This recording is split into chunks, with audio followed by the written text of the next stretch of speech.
Olá, sejam bem-vindos e bem-vindas à nossa aula de Ciências Humanas e Sociais aplicadas para o ensino médio da Rede Estadual de Goiás. Esse é o projeto Seduc em Ação.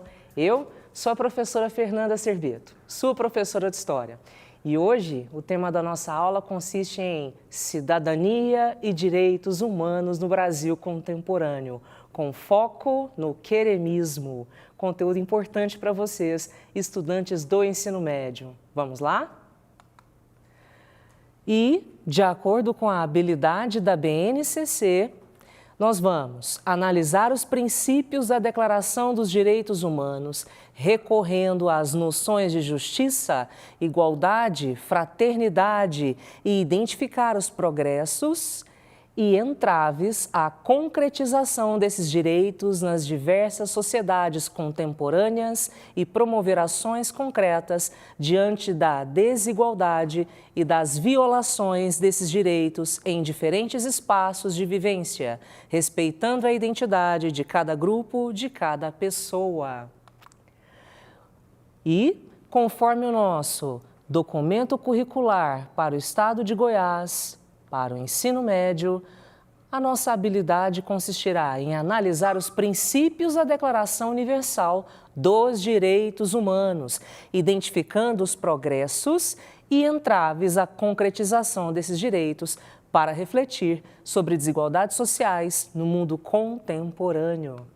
Como eu coloquei para vocês no início, o nosso objeto de conhecimento, o nosso tema, visa justamente pensar a cidadania, os direitos humanos no Brasil contemporâneo, sobretudo pensando o século XX até na transição para o XXI, com foco no queremismo, fase importante do populismo no Brasil. E os nossos objetivos aqui, o que a gente pretende, meninos, meninas, principalmente você que tem um Enem chegando aí, tá? Veja você que os nossos objetivos vão casar com a matriz de referência do Enem na competência de área 5. Nós aqui vamos utilizar conhecimentos históricos para compreender e valorizar os fundamentos da cidadania e da democracia, favorecendo uma atuação consciente do indivíduo na sociedade. E assim, começamos aqui com o queremismo, que vem do verbo querer. Querer o quê? Quem queria? Estamos falando então das massas brasileiras, em plena década de 50, bradando a favor do retorno do presidente Getúlio Vargas, para que ele voltasse a governar o Brasil. E essa proposta do queremismo seria num viés democrático, seria através do voto popular. Pensemos então que essa revolta de Vargas seria posterior ao fragilizado governo do presidente Eurico Dutra, que implementou uma série de elementos de continuidade do varguismo, mas de uma forma até contraditória, de ruptura, quando pensamos a política externa. Já era um contexto de Guerra Fria, já era um contexto de estreitamento de relações do Brasil com os Estados Unidos. As demandas diplomáticas e macroeconômicas já eram outras, mas numa contrapartida, o povo brasileiro ainda estava muito fragilizado socialmente, sobretudo quando pensamos as questões inerentes a desemprego, queda no potencial de consumo dessa população, e é nesse sentido que essa fragilidade acaba abrindo espaço para que o povo peça a volta de Vargas à presidência. E, como ele mesmo dizia, voltei nos braços do povo. Vargas foi eleito com 48% dos votos, tendo como vice Café Filho. E a gente vai assistir um novo momento da história do Brasil, circunscrito naquilo que chamamos de populismo. Aquele perfil de governança que agrada às massas, aquele perfil de governança que dialoga com as elites, tanto as elites nacionais quanto as elites internacionais. Mas não pensem vocês que esse agrado é a todos, com certeza nós vamos também nos deparar com muitos grupos consolidados de oposição. Não só no que se refere à elite financeira, mas ligados a ela também uma elite política que tinha um forte vínculo com a imprensa. Eu estou falando de Carlos Lacerda, eu estou falando de Roberto Marinho. E, por um outro lado, Vargas procurou manter o que chamamos de política da boa vizinhança. Lembra de eu te colocar? Estamos aqui no início da década de 50. Estamos vivendo o início da Guerra Fria, da bipolaridade entre capitalistas e socialistas nas disputas por áreas de influência no globo terrestre. Socialistas sob a liderança da União Soviética, capitalistas liderados então pelos Estados Unidos da América e o Brasil como seu grande parceiro no continente, até para proteger o continente americano do avanço de movimentos tanto guerrilheiros quanto partidários em prol das ideias socialistas. E é nesse sentido que Vargas promove uma forte abertura para que empresas transnacionais, multinacionais, se instalassem aqui no Brasil, sobretudo representando a bandeira estadunidense. E Walt Disney não deixou barata a crítica.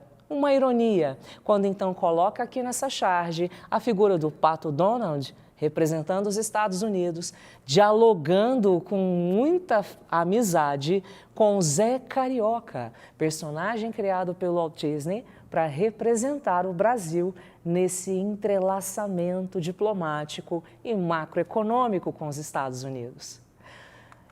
Pode ter gerado empregos, pode ter gerado maior potencial de consumo, mas importa muito também tratarmos do Plano Laffer, o plano econômico que então geriu o governo Vargas na década de 50, na sua fase democrática.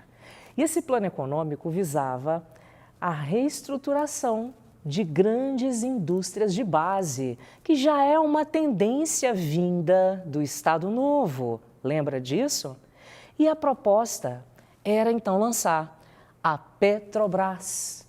A proposta era lançar a Eletrobras, empresas nacionais de grande peso para que outras indústrias fossem criadas no Brasil, para que outras indústrias viessem a se instalar no Brasil.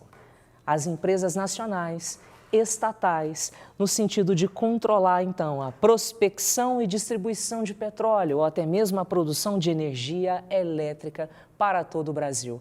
Era um projeto muito audacioso quando pensamos a década de 50, muito dinheiro envolvido, talvez com muita ênfase também para a gente pensar setores de oposição, vislumbrando isso aqui, olhando para isso aqui como um mecanismo de crítica ao populismo, principalmente ao personagem Getúlio Vargas.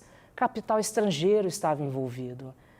Essa ideia de um petróleo nosso vai sofrer fortes indignações, oposições e grandes pressões políticas.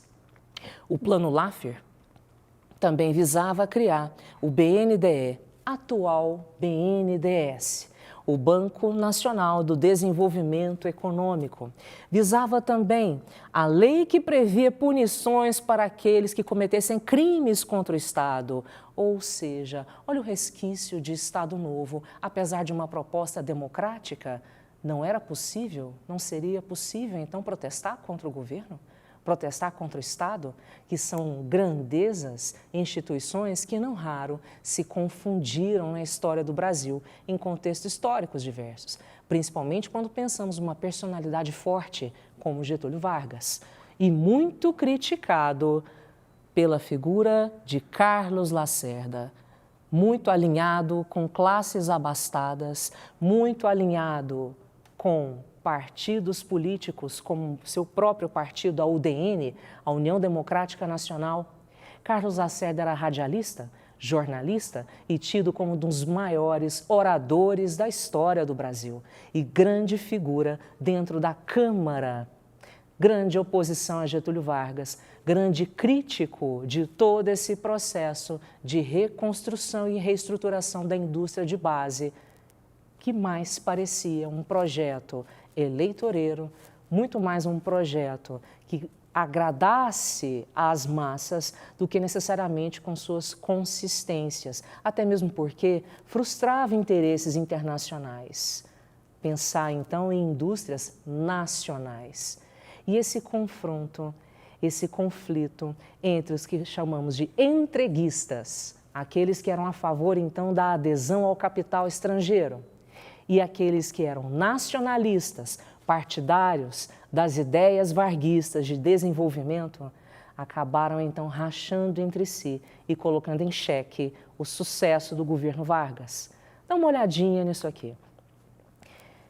O cinema brasileiro produziu essa obra-prima, Getúlio. Deixo para você, então, o link para que assista ao trailer, tá? E, caso você consiga, assista ao filme na íntegra. É um filme que vai fazer um recorte muito interessante a respeito do quanto crescia a imagem política de Carlos Lacerda, alinhado com os entreguistas, políticos e empresários a favor da inserção do capital estrangeiro no Brasil.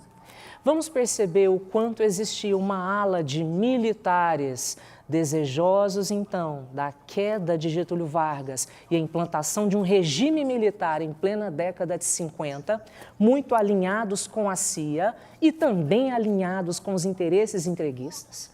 Vamos perceber, por um outro lado, um acuamento dos populistas, nacionalistas, partidário de Vargas, como, por exemplo, o seu ministro do Trabalho, João Goulart, grande personalidade do populismo brasileiro, sobre a qual trataremos posteriormente. E esse clima de pressão, esse clima tenso, deixava o presidente Vargas numa condição emocional, política, extremamente desgastada, visivelmente fragilizada, cada vez mais exposto e pressionado pela imprensa. Mas o infortúnio aconteceu, um atentado contra Carlos Lacerda, muito questionado pela imprensa e pela história até hoje.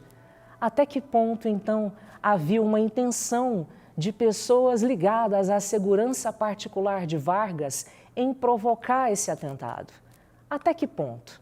Até que ponto existia uma intenção dessas pessoas no sentido particular de prejudicar Vargas e atribuir a ele a culpa ou a autoria por esse atentado a Carlos Lacerda? E é nesse sentido que nós percebemos, então, uma crise se instaurando contra o caráter do presidente Vargas no Brasil, veiculadíssimo pela imprensa.